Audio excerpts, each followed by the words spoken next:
Hello, and welcome to another episode of A Transplant's Tale. I'm your host, Sarah Adedeji, and this is our season finale. So I figured we'd do something a little special. I'm with my girls, so we're going to do just a panel because all of us have lived, we met in college, which was different than most of our hometown. You'll find out more about that later. But then we also moved for different reasons after that, whether it be back home or to a new place. So stay tuned, but we'll go ahead and introduce our panel. So we'll start this way and then go there. I'm Megan. I'm from Houston, Texas. And I'm Megan.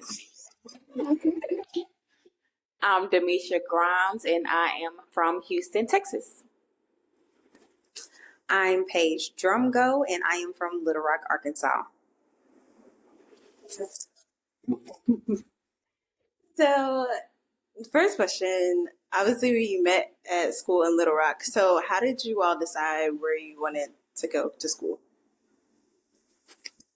Me first? Okay, well, my decision for going to Philander Smith in Little Rock was, first it was solely based on the fact that, hey, they offered me the most money. But then I will say going to preview day, that April of my senior year in high school, just seeing the vibe, the family atmosphere that was at the school, I was like, there's no way I could pass it up. So that's where I had that commitment that, I think Little Rock is the place for me, you know. For me, I'm from Little Rock, so I was already very familiar with Philander Smith. It was also my dad's alma mater. Initially, I did not want to go anywhere in state. I wanted to really just get out because since Little Rock is a small town, everybody knew my dad, and I was the youngest of 3 kids, so it was just everybody always knew me. So I wanted to go somewhere where nobody knew who I was and just like a fresh start, but kind of similar to Megan, like thinking about student loans, longevity. Philander did offer the best scholarship. And so it was like, overall, I'd be closer to home. I wouldn't have to take out student loans and things of that nature. So it just worked out how I was supposed to. Maybe y'all. I don't remember exactly why I went to Philander.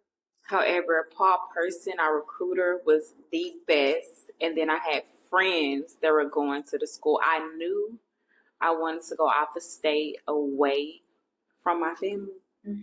So with that, and that 1 + 1 made 2. So I just decided to go. And then I was supposed to be studying criminal justice, and they supposed to have a criminal justice program at the time. So that's where I went. That pushed me to go. But I ended up studying psychology and just getting my degree in that. I feel like that's still helpful in criminal justice, right? It's very helpful for my career right now. That's really cool. So once you got to Little Rock, obviously it's different from Texas, but I feel like it has some similarities, right?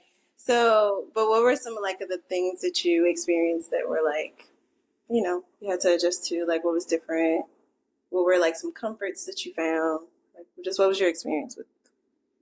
The only thing I would say happened to adjust to the necessity of going to the places I wanted to go to when I wanted to go to them because I didn't have a car. I'm a freshman, have to depend on other people for money. That's pretty much the only thing. And being able to do what you want to do when you want to do them is the best part about it. Mm-hmm. And I was very active starting my freshman year. I was a cheerleader, so getting to find a new group of friends. And so that helped me with coming into the state. I found female girls that could relate to me with dance and cheer. So I found a new group of friends that helped me be comfortable in a new state, I would say. Well, for me, something that kind of helped me adjust was definitely the friend group. Our freshman year, we had HKC, which was Houston, Kansas City, and it was made up of 7 of us, and we did literally everything together. We traveled together. We went to each other's hometown, and it was like we built a family, home away from home. And then after freshman year, sophomore year, became an AKA. So that was another extension of family. And I always call Arkansas like an extension of Texas for me, like how you said it's some similarities. So it wasn't that big of an adjustment. I think the biggest thing, like Mita said, is like, we don't have family to depend on. We had to find rides to do things and stuff like that. I had to call mom every week. The allowance for a little low, Linda, you know. But, you know, it was the people that I surrounded myself that kind of helped me adjust to being in a new state. And for Paige, like, since you were in your hometown and you really wanted to get away, like, what were some ways that you felt like you tried to, like, get away without getting away? For the most part, just not going back to my dad's house. But ultimately, I do think I kind of, which was my fear initially, it kind of hindered my campus like lifestyle because I did have the ability to go back home just to wash clothes. If I would like, I really didn't know a lot of people or a lot of like what was happening on campus, whether it be like just social or anything, because I did have that ability to go back home. I had the ability to go to a family friend's house. Like I think I was still pretty social, but I think like ultimately, especially like in my later years, I became very like to myself or secluded in a sense. And that was something that I kind of regretted because I felt like I had the ability to be on campus more, but just having the option to do it. I think maybe like when I didn't have a car or when I was without a car, that's kind of when I was like, ooh, I'm here. And I struggled. I was gonna find a way to, I was gonna find a way to Broadway to get some food. So I was gonna find a way because the cab was closed. It wasn't no DoorDash, no none of that. So the cab will be closed. So it will be, hey, can somebody bring me some food, or can we get a carpool going? I get you, something from the dollar menu or something. But like different stuff like that. I think I kind of failed at that a little bit, like just not staying on campus like I could have just because I had that autonomy to go home. That's real. That's real. So fast forward, we graduated. Like, what did your life look like next? Anybody can go first, but like, how did you make a decision on what to do after graduation? I knew for sure I was going back to Texas. It was no doubt about it. I actually missed home. I missed my friends from high school that I was really close with. And I just knew where I wanted to be and where I wanted to go. I wanted to go in law enforcement, and it didn't work for me in Arkansas. So I knew Texas had more opportunities there, and so that's what I went to. I started with security, then I worked my way to working at the jail. Then I became a police officer. So I knew that being in Texas, I had better opportunities than in Arkansas. Oh, well, for me, I knew I didn't want to go home. One mindset that I kind of, I guess, put into my own head was that I was going to go home and get stuck. Yeah. And me and Sarah, we had this genius plan that we were supposed to take over California. Yeah, we were supposed to take over California. And of course, things had plans changed.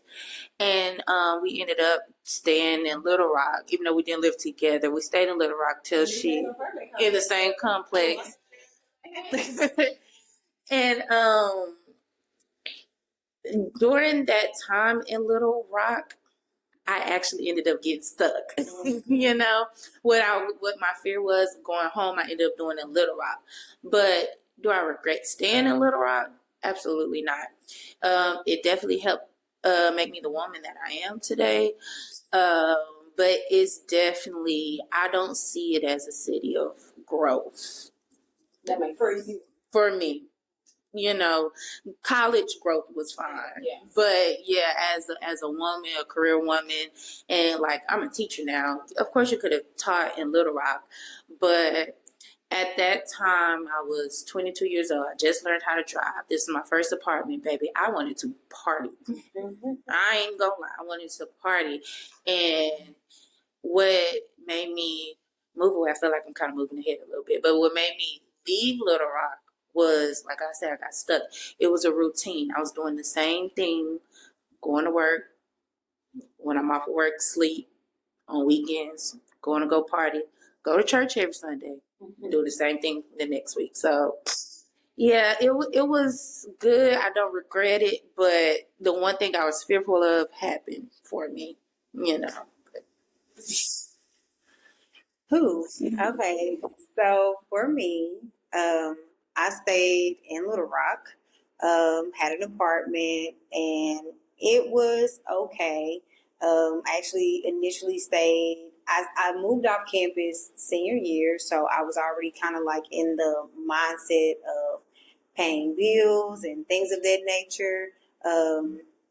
And that first year out, graduating with a biology degree, I just thought I would be able to get like some type of research experience or laboratory experience, and I could find absolutely nothing. And it eventually led to me working for a bank, just to have some type of consistent income. And it really wasn't it. Like I just didn't enjoy it. It wasn't my passion. It wasn't my major. It was like it had nothing to do with what it was that I ultimately wanted to do. So I took that year off, with that first year after school off, and then I moved to Mississippi for grad school. And I stayed there until 2018. After that, I moved to Memphis. And I stayed there for 3 years, and I still wasn't doing what it was that I wanted to do, but it was at least in the industry, which was biopharma.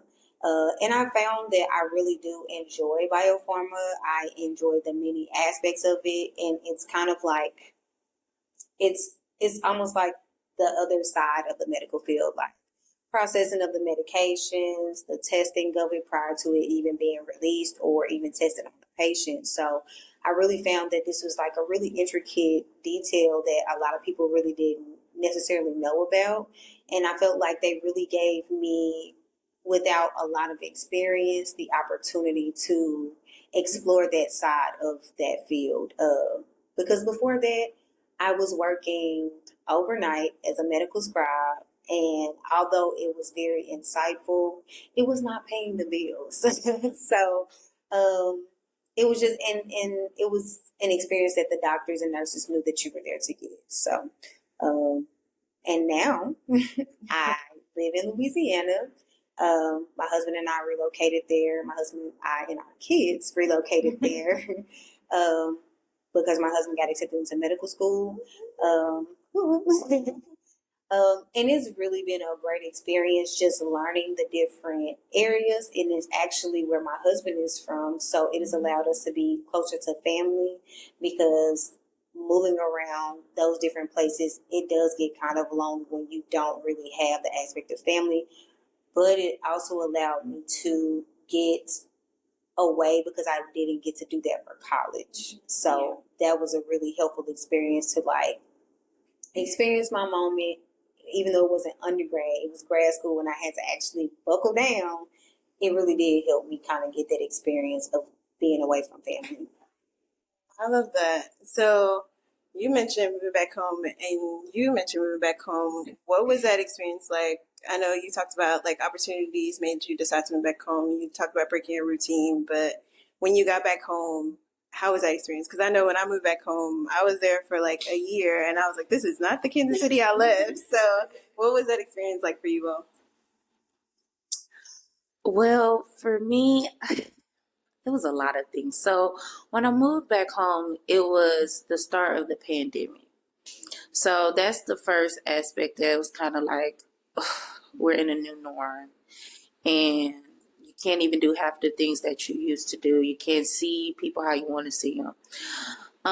So for me, when I moved home, it was like I was only with my family. I hadn't seen old friends just yet. I think I may have only seen like Mita or somebody like that.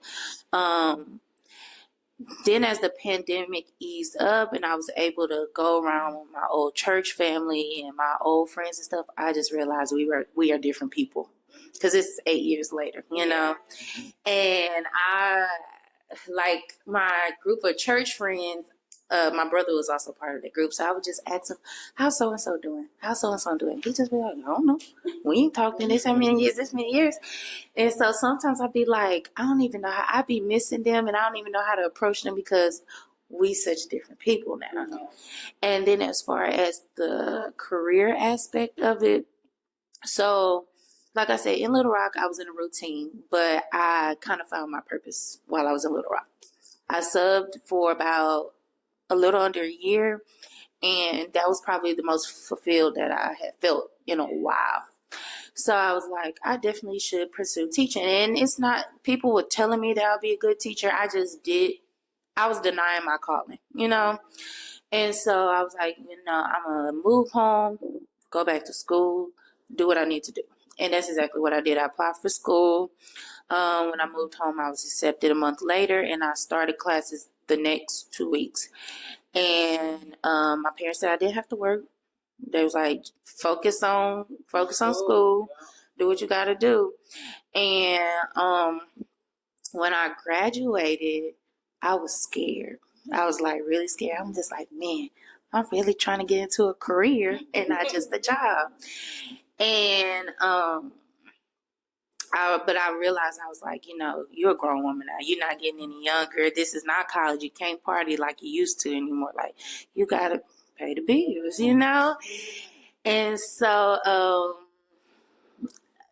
moving home, it was just like, kind of like I gained a little more discipline too. Like, just so, and I don't want to keep saying stuck, just so that I won't feel stuck and unfulfilled. So since that was my main focus moving home, I feel like I'm fulfilled since I moved home, So, yeah. She's not gonna brag on her own self, but I'll brag on her. She went from, okay, I'm gonna graduate, I'm gonna go be a teacher, to rookie of the year. So, go ahead, girl. Okay, good. Moving home for me, I would say was different from the beginning because I had never not did something. Like, I've always did something for my summer. It was either preparing for the next year because I was RA, going to something dealing with cheer. It was always something. So when it became the first year I had nothing to do, I was like, what do I do? Like, I didn't have to work either because it was the first break I've had. I don't even know how long, probably 8 years, because I've always been in sports. I've done cheer, dance, whatever. I've never been just a student. And now that I'm a graduate student, it's like, what I'm supposed to do? I'm always in some type of extracurricular activity, so I had no clue what to do. And then, so I just started, my friend and my sister always went out, so I just started babysitting her kids. Like, I didn't have to work, but I still needed money to do something. I mean, I don't even know, just to go out to eat or something. So that was the one thing. And then my family, they moved out of our house when I was in college, so half the stuff, my room that I left up for me to come back home to was gone. So it was just, that was different. I moved in with my aunt. She said I could move in with her. And I started, I think after a year, I was back home. I started working at the hospital as a security officer. And that's when I was like, I gotta move because everybody at home was doing the same thing when I left. So, and I'm not the same person when I left. Like they say, like, oh, she was quiet when she left. Yeah, I went to school and found a damn purpose. Like, I didn't have to be quiet. So that changed for me. And I always knew what I wanted to do in my career. So the only thing was getting to that career. So I knew what avenue I needed to take. It was just, who do I contact? How do I get there? I knew I needed some type of experience. So I did try HPD first. HPD had a 32-page personal essay. that was just one part of the application. Like, it was very tedious, and I completed it, but I only completed it because it was something I feel like if I do complete this application, I'm going to apply for the job. I never applied for the job. I still have the application to this day in a folder because I was like, I'm not throwing this away. I started on it 5 times, and Adobe wouldn't allow you to save it, and it was 32 pages. Oh God! But after I started I moved out into my own apartment. I worked at the Houston Zoo and admissions, and then there I stayed maybe 2 years. I applied for my career job at my job, and then put in a 2-week notice. Went to work at the jail. Within less than 10 months I was there at the jail. I applied to be a deputy through Harris County, and I got accepted. And so I just knew where I wanted to go, what I wanted to do. So moving home, I knew I had a plan. I just didn't know where to start, because when I went home, it was like everybody was still there. Like nothing changed, nothing got better, but nothing got worse. But it was just, I'm the only person in the circle that's different. So that I knew in my mindset, like, I came back home, but I'm not staying here. Like, I just knew what I want to do, and it's either you support me or you don't support me, which that's another story. I forgot this PG-13. That's another story for another day. But I'm glad I did go back home, because Texas is my home. And even though I'm ready to leave to go to Louisiana now, I'm ready to go settle down in Louisiana with my husband. But I'm not done with Texas just yet, because I'm trying to move higher in my career and then leave or retire. I don't know yet, but I do want to go. We don't got time. So with Paige, you talked about going to grad school. Like, what was that process like for you? How did you find out about your school? And what made you decide to land there? So when I graduated from Philander, as much as I love my department, I just felt like I was not prepared. I think there were a lot of things that went on within the department, and there were just some personal things that occurred as far as being a student that lived off campus. My senior and junior year, I was working 2 jobs because I was living off campus, just to kind of have money in my pocket, support myself, and things of that nature. So I was working 2 different jobs. And so I really didn't get, junior and senior year, when you really get into your heavy hitting courses.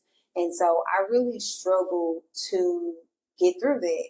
And so when I graduated, I was actually going to stay an extra year, but I had a professor who encouraged me a lot. Shout out to Dr. Walker. But Dr. Walker really was like, hey, I want you to do a post-baccalaureate program, because I feel like that would really challenge your skill set. He had initially told me about William Carey, but I also every summer I would do something like research or something like that. So I went to Ms. Pat Edgerson at UAMS. She was over diversity affairs there at that time, and I just told her what it was that I was trying to do, and she sat me down. She put me on the AMCAS website, which is where you would go to apply for medical school and submit your applications and all that kind of stuff, or take your MCAT. So she put me on that website. She showed me hey, write down what it is that you're looking for and see if you can find a school that aligns with that. So I went through so many schools, and I got to Mississippi College. And Mississippi College was one of the only post-baccalaureate programs that actually offered a degree for doing something like that versus just a certificate of completion. And so I really needed something that would showcase a better GPA than what it was that I graduated with, and to show that I was improving with my comprehension of my courses. So went to Mississippi College, and once I got there, it was a bit of a struggle for me, because I had to basically learn how to study all over again. I had to learn so much stuff that I really didn't have to do at Philander, because a big reason that I really wanted to get out of going to my dad's alma mater is a lot of people that went to Philander, worked for Philander, so a lot of the professors knew my dad. So I was a lot of leniency that I probably shouldn't have been allotted. And so it allowed a lot of codependency on being able to say, hey, can you help me out with this? Or, something of that nature. So it really was not challenging me in the areas that I need to be challenged in. So I was like going to grad school in a place completely unknown, being challenged in every way imaginable. Honestly, the first year there, I was like, bro, did I get a biology degree, or like what did I get? What did I study? And I really had to go back and just really kind of apologize to my professors, because they were really trying to instill in me a lot of things, and I just kind of I don't want to say bullheaded, but I just didn't take heed to it, and it really caught up to me in grad school. But it was a life lesson that I really learned, just learning how to study. I would say it was really up until my last semester that I really learned how to do things appropriately. I had to learn that I could not travel back home as often. Mississippi was a 5-hour drive. That was 10 hours, and round trip. And that was a full day of studying that I could have done. So the first year I had to learn really, really hard truths out there. Luckily, I found some really good roommates out there, though, that were, that were in the same course, and we were able to study together. Met my husband there too, so that was very helpful, and I was able to study with him. And to this day, we really still can talk to each other on that type of level, because we went through the trenches of grad school together, and it was very helpful to bounce information off of each other. So that was just a really good. It was a hard experience, but it was a good life lesson as far as this is what I really needed, is to be away from family. That was how I learned some form of independence. That was how a lot of accountability that I wasn't able to get just being at home and being able to, you can just go back home. You can just do that. And I was able to, I worked at the library, as a work study situation, but it was just very helpful to be able to be amongst like-minded people who understood, who struggled too, because everybody was at this post-baccalaureate program for the same reasons. If it wasn't for your GPA, it was probably for the test score to improve or enhance an application. So it was people who were there who weren't perfect, but they were striving to get to a place that would get them to where they needed to be. So it was very good. I love that. And I love that programs exist like that, and appreciate your vulnerability in helping people to get to programs like that. So that's really awesome. So both of y'all mentioned husbands. Do you want to talk about your dating process as far as well, if you want to, you don't have to. But where We both met our spouses at our career jobs. I met my husband maybe 2 weeks before I left. We both worked at the Harris County Jail, on the jail side, not the inmate side. We met. we'll work. Clarify. We Working, not worked serving. there. We were in blue, navy blue, not orange. I was actually doing overtime there. I worked night shift, and I worked overtime on day shift. He had been there maybe a week or so, but he worked on my floor that day with his trainer. For another floor wasn't there, so he worked with a female trainer on our floor, and I usually I worked the lockdown tank. However, I got put in the regular tank. I got put in the tank where you can see me. If whoever comes on our floor, they can see straight into our pod, anywhere. Because I worked in C pod that day, and you come on the floor, you turn right, C pod is right there. So on that day, it was a long day, and I was standing up most of the shift because the ladies weren't getting it together that day. So when I met him, I actually almost closed them in the door. Was my fault? Was the door fault? It had some mechanical issues. But however, he was standing in the vestibule door, and it was maybe his first week. He may didn't know the rule, but you don't stand in front of the threshold. So he stood in front of the door, and I was like, Like I kind of mouthed it because I literally can picture it vividly to this day. And he was like, and I was like, and then he came in and he was like, Roy. And I was like, what's up? Like, what's up? Because I wasn't this cheerful working at the jail. And I had a long day. Like I said, I slept most of my night shift. But the day shift woke me up because the ladies had a day. So I met him. He came in. He introduced himself. It was really maybe less than a minute because I got straight to the point. Hey, how you doing? I'm Roy. Oh, I'm Brown. He looked in the pod. That was it, and he left. He may have asked me like 3 or 4 times before I left, like, what you like to do? And I'm like, nothing. Like, nothing. I literally went to work, went home. Went to work, went home. I didn't fraternize. I had maybe a few female friends I talked to, but they weren't on the overtime shifts that I worked. They worked other floors. The other floors are pretty much male floors. We only have one female floor. And I only like working the female floor because the male floors is not PG-13. So I was never comfortable working the male floor. So I prefer to be on the female floors. If I'm not working the female floor, I work the court, escorting inmates back and forth to court. That's the only place I like to work. So maybe a few days before I left, he called my name again. Roy. We was outside. He walked me to my car, went to my car, we exchanged numbers or whatever. I left, went to the police academy. We ended up meeting up, texting months into the academy. And then we started dating.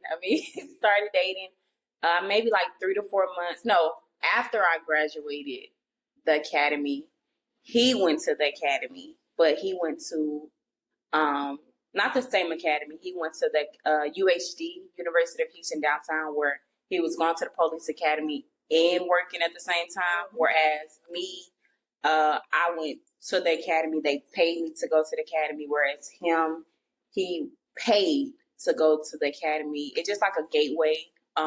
You can go to work and go to school at the same time. Then a year into our relationship, he proposed. We got married. Been married 2 years. I can remember. We got married 2 years. We have 3 children, 1 by birth, 2 by marriage. And that's it. That's me. That's so sweet. So the first interaction with my husband, so I actually took a class before his, and he would come in on the same side as me and my roommate used to sit. And he says he would say hi to us all the time, but I don't remember that. But he said after that, he said after the first time, I didn't say, he said I think I brushed him off or something like that. He said, so I ain't say hi to y'all no more. So I was like, okay. I was like, oh, I'm sorry. I didn't notice that. But I would notice him, like, especially if he had a fresh cut, like walking down the hallway. He was very quiet. He always had his backpack on, glasses on. He'd just be walking. And, I would notice him. And one day I dropped my roommate off to the airport, and we would have different medical schools come to our campus to lecture, like to just talk to us about their school, how they got through the program. Most of the time it was students who actually came from the grad program. So since I came in late from dropping her off at the airport, I went to the back. Now, he loves sitting at the back of places because he's like, I don't want anybody. So he loves sitting at the back of places. So I ended up sitting next to him, and he was like, how you doing? And so we kind of like talked back and forth during the lecture, but like nothing really came out of it. He was just like, okay, how you doing? So fast forward to, I think, like the summer, we actually took a class together, and we all like hung around the same friend group, but we just took different classes. And I'm like, we really never really ran into each other or like ran to the same party or anything like that. But we later found out that a lot of times he was going back home like that first year to be with his son, and I was always going back home as well. So like that first year, we really would have like just never really stopped seeing each other. So I think like for that summer class, like all of the people who were in the class like just ended up having a kickback. And we did not go to the first one, but we went to the second one, which is where we like just sat there and talked like the entire day, evening rather. And then the next day, y'all, we was at the kickback till like 3:00 in the morning. Everybody went home, and the next morning we went to church, and he was there at church, and I was like, hey, and like he was vulnerable in church, and like I'm talking about praising God, hands up, and that was not something that I really saw in a lot of manly men at that. So I was like, I remember like me and my cousins, we have a Marco Polo, and I was in there typing on the screen. I was like, y'all, he is in here praising. Do you hear me? Because like I said, what? Because like so when I walked in church, I saw him sitting there, and our other friends were at the front of the church. And so I was like, I'm going to go sit by him. And I was like, I walked like scooching around. I was like, scoot over. After church service though, like I invited everybody over to my house. I cooked and everything, and like we all just like vibed out, right? I made a little from scratch or whatever. That's like a little salad or something. But yeah, like since then we've been inseparable. Like all the time we've been taking classes together and stuff like that. So all the classes I was struggling, I was like, hey, listen. So we like I said, we really like after that first year, we was just like going through the struggle on these classes, and like this is a person that really understood what was actually going on real time, and we were just able to relate to each other in that manner. We were raised in similar fashions. His granddad was a deacon at the church, so he was always in the church all the time. My dad was a deacon. We were both in the choir, so we like had so many similarities in our upbringing that it was just like really easy to like talk to him about that. He really understood a lot of the things that, not necessarily, I won't say traumatized or anything, but just a lot of the things that we may not have understood, or we could talk about the Bible, but we could also talk about some country stuff. It was just some really good companionship. I could laugh with this person, and I feel like I could just like let my hair down with him. Like to this day, we still like laugh together, and that's like a really big deal to me. So yeah, that's real. And we had kids. Right. Kids. We love that. We love that. So, like, what's something that just kind of kept you all motivated throughout your journey, whether it's like a song, a quote, a scripture, people, whatever the case may be? Like, just navigating through, like, whether it be college or moving back home or whatever or moving to a different place. What kept us motivated? I'm gonna say through life. I don't know. I think I've just always been the type of person that if I wanted something, I had to get it. Like, it don't matter what it was. Not even I had to get it. I strived to get it. I come from a family of a single parent home, but, we had a father figure in our house as well. It wasn't our father. It was a stepfather. And I'm the only child of my siblings that graduated.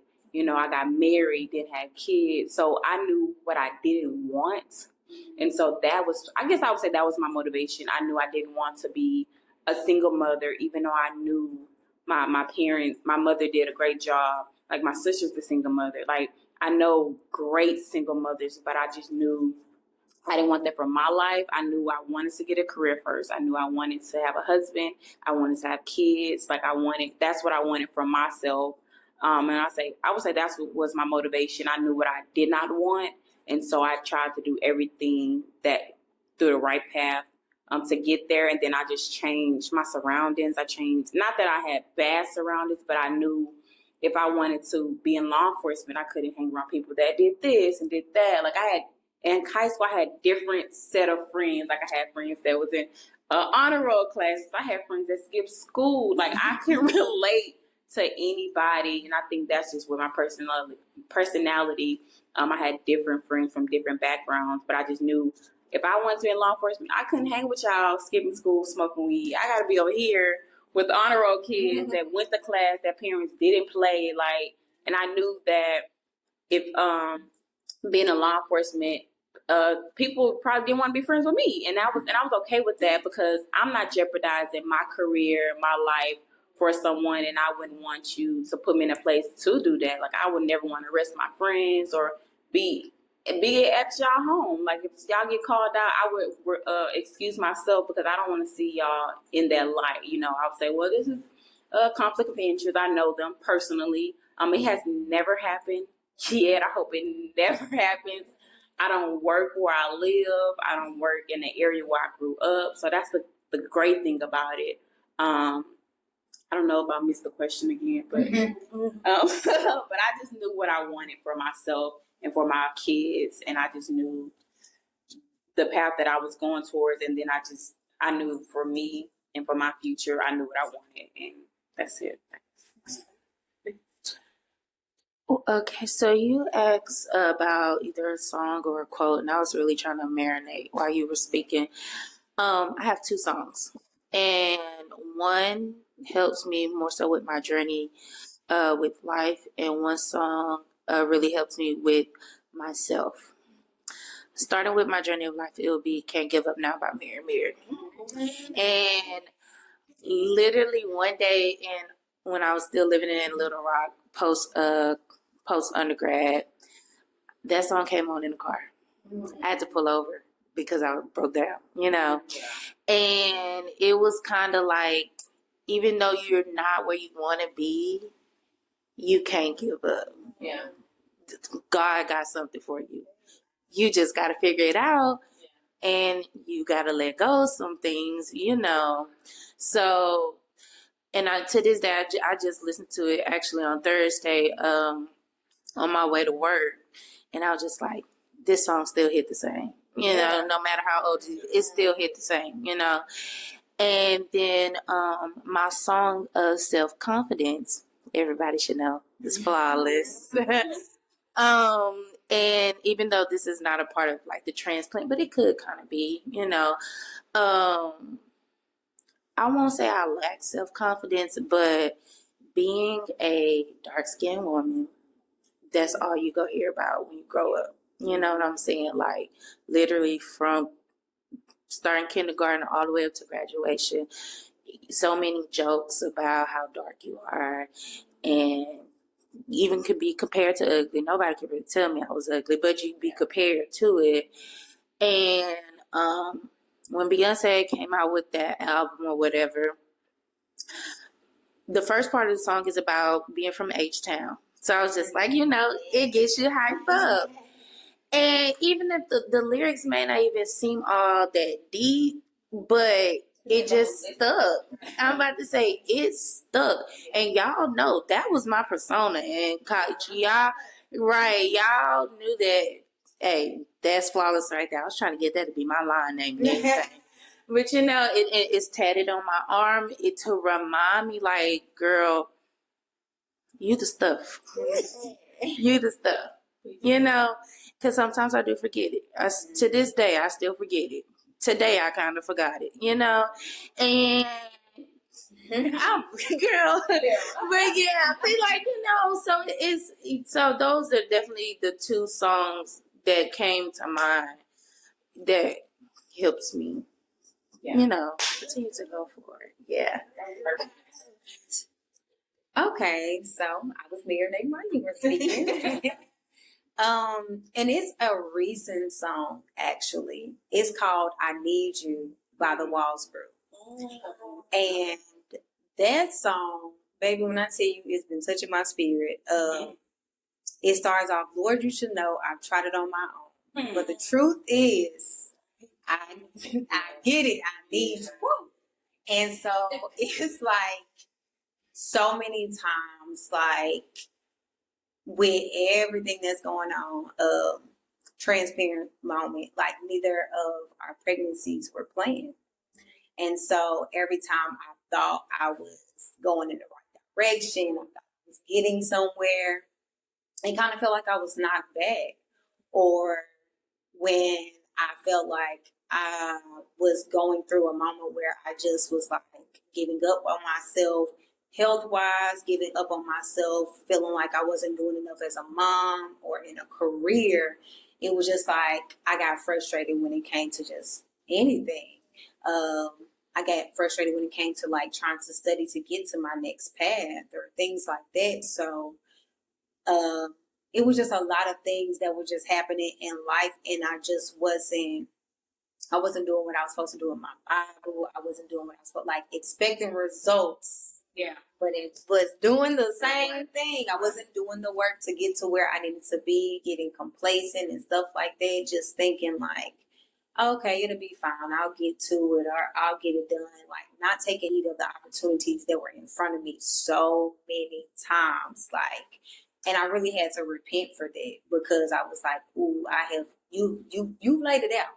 Yeah. You laid it out for me, and I really wasn't doing what I needed to do when you did your part. And so it was a lot when I listened to that song. I had to really like sit up and listen to the words, and I like sat up and looked at the lyrics as they ran by on like as they sang to him, and I was like, wow, so guilty of this. And yes, I need you. Like, let me stop acting like I got this.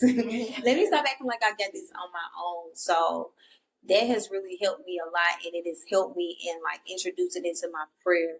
Lord, allow me to release the things that I feel like I'm supposed to control that I can't, like, because trying to have that control, You'll lose every time.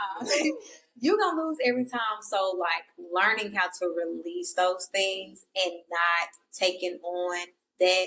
Another prayer that I prayed is, Lord, allow me to be kind enough to myself and give myself the grace, but also allow me to take my accountability. So that not to, give yourself grace, but don't get to the point where you don't take any accountability because you try to give yourself grace. So those things right there have been like very pivotal in my life here lately, because when it comes to doing what it is I need to do, like in a timely manner, like you can't continuously make those excuses and think you're going to get to where you're supposed to go. Right. So, hey, you didn't have to be on my block like that. Baby, I've been listen, it's been hard, like, trying to be mom, trying to study, trying to do it. So, just last question, just to wrap it up. What is some advice that you would give people who are in the process of just like looking for their next step, just trying to find their place, find their journey, find their next location, if that may be the case? I'll say be a risk taker. Step out your comfort zone, because yes, that's what it is. It's a comfort zone, but you have to be uncomfortable to grow. And as you can tell, that we have ties with the Lord. I'm just like call it like it is. So it's not going to happen overnight, but strengthen your relationship with God with every decision that you make. Because as you said, when you try to be in control of it, ultimately you're going to lose. And secondly, I would say, don't live with regrets. Like I try not to. There's some things I wish I could have done differently, but to say I regret it, I try not to let that be something that's in my vocabulary. Because sometimes you'll figure out later on down the line, it happened for a reason. It was a lesson. It was a season that you had to go through to make a better you. So, yeah, but definitely don't be afraid to take risks, because you're never going to grow if you just sit in your comfort zone. I agree. I would say just do it. I honestly don't have a plan, because our plans don't align with God's plans. And every time we plan our life out, it never go accordingly. Take that risk. Do it. Move to that state. Move to that city. Move in with someone. Isn't it? Move back. It's okay. Like people are gonna judge us no matter what we do. Just do it. Whether like I said, back home, new state, somebody's gonna be there that's in the same situation as you, or worse. You know, it's always somebody that's doing better than you or worse than you. So just do it. Take the leap of faith. Lean on God, not your own understanding, because we're going to fail. We're going to lose. Um, Grow your strength with God. Stay in your Bible. Read your Bible. Worship. Like, pray every single day. I've learned to, before I even get to my phones and social media, I open my Bible up first. I need to go back to opening my physical Bible, but I open my Bible app first. I read my daily prayer, my devotion, and then I sit and meditate on that prayer. This weekend, I ain't been doing that, but I definitely will get back to that Monday, and that's what keep me sane, because my job will keep me up there. You know, so I would say just take that leap of faith, lean out on your own understanding, and just do it. No plan, no nothing. Just do it. And before you say that, because when it made me think too, protect your peace too. Yes. Protect your peace. In your decision making, recognize what's not for you. And that is between experiences, that's jobs, that's people. Protect your peace for real. Because sometimes that city may not be for you. Yeah. And you go recognize when it's time to go. No matter if you grew up there, you made a whole life. Right. My biggest advice is do not try to compare yourself to other people. Or who you used to be. Do not do that, and do not be afraid to lose people along the way. Yes. Your growth is, like Megan said, is going to be uncomfortable. It'll get to the place where you outgrow people. It doesn't have to be a fallout. It doesn't have to be ill will or intention, but you do have to understand that you're not, if you continue to hold on to people that you have grown apart from, you will block your blessings so bad. You will block your blessings because everybody ain't meant to go there with you. You ain't meant to hold on to that person. That relationship was severed, and it might not have been a bad severance, but that relationship took its turn for the reason that it took its turn for. So that's one thing. And another thing is, like they're saying, like, don't be afraid to take that leap of faith. Don't be afraid to just step out. Like, don't be afraid to just do what it is that you feel like you're doing, because if you keep ignoring it for all that time and somebody's laying at the platform, that can cause you your regrets. That can cause you, different things. And don't be afraid to accept a different calling. Like, if you're going to be stubborn and say, but I gotta do this and I want to do this, do it for what you do it for. And ask God to reveal what He wants your purpose to be. Not my will, but yours be done. So ask God to reveal to you, God, what is my purpose? What it is that you call me to do. Order my footsteps, Lord God, because order my footsteps, because sometimes you'll walk the opposite way of what God been trying to take you, and then He gonna have to get nasty with you. He gonna have to yank you up, like I tried to do it nicely, so let me yank you up and bring you on over here this way. And just don't be afraid to bask in the ambiance of God's blessings, because sometimes they come in so many different disguises, many different ways, and you never know in what way you'll be blessed into your calling. So just take heed and pay attention to your surroundings when it comes to your people, when it comes to your blessings, when it comes to your calling and your task at hand. Don't ignore it, because it will bite you in the butt. So don't ignore it, and just don't compare yourself to other people or where you think you should be at, because you never know what they're going through, and you never know, their story might be how they got there. Their story, you don't know how they got there, and their story, you might be inspired their story.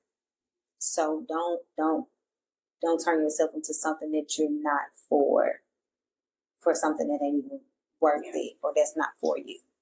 Amen, amen, amen. What a way to end the season. Thank you all so much for thank you all for being on the show. Here, obviously, we're all here together to have a great time, but thank you for being on the show. Thank you all for watching. And yeah, of course, of course. And we'll see you next time. Bye. Bye. Thank you for listening to another episode of A Transplant's Tale. Be sure to like, share, and subscribe. See ya!